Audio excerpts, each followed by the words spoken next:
The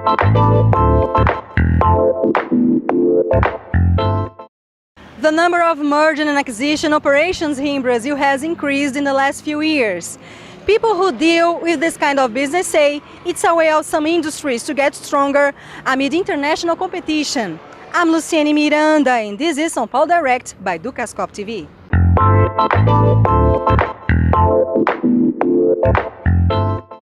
And I'll talk now to Enrique, Tello, Hadad, partner of Loeser and Portela Advogados. I'd like you to talk about this increasing here in this kind of operations. Good morning, Luciane. Actually, in the wake of the economic crisis in 2008, we did see a turmoil in the performance of economics in Brazil, but alongside we managed to stand, we managed to survive. And most of the transactions, the M&A transactions, were driven by a need for some of the players to consolidate their activities in Brazil.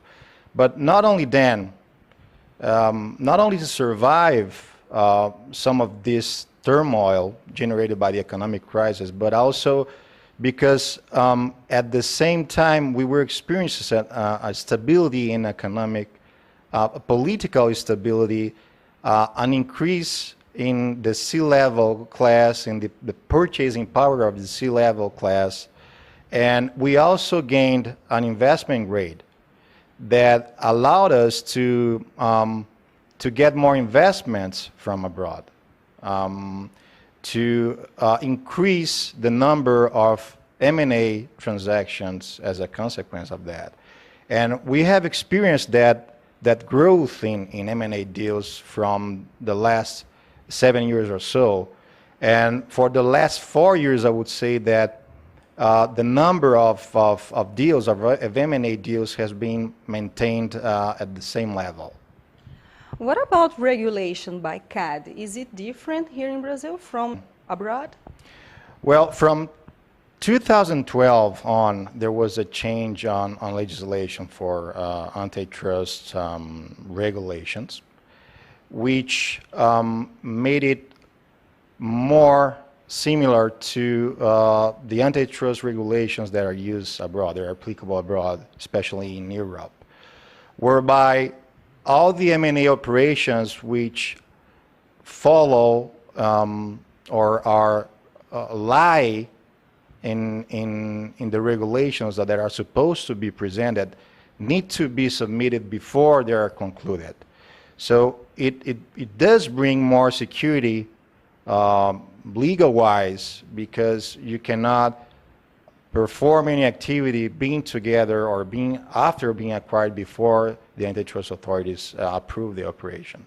Some kind of operations in the mobile industry, retail industry, they had impact in the prices here in Brazil, the competitiveness among the companies, different companies, and the consumer now has products without competition among the stores, products with almost the same price. I'd like you to talk about it.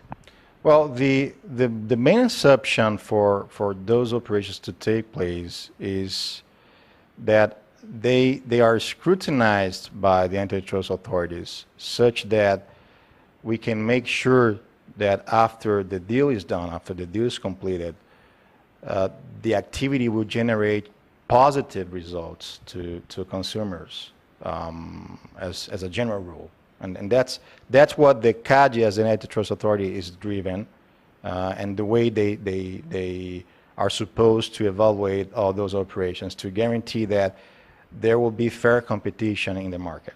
I'd like your opinion about our economy and about the government and the way they see this kind of business, or this kind of business go in an independent way of the local economy.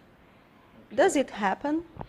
Well, I understand that the economy, the way it is performing right now, it's actually indirectly affecting the number of M&A operations. But surprisingly, the number of M&A deals in 2014 as compared to the last 3 and 4 years is the same.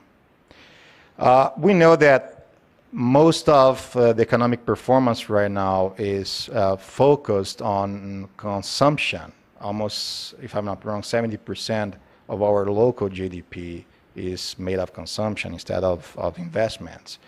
So if the government switched that performance or that aspect from consumption to investment and increased the level of investment, especially in infrastructure in Brazil, we would certainly experience a higher level of M&A operations, especially in 2014. Do you think business will continue this way next year?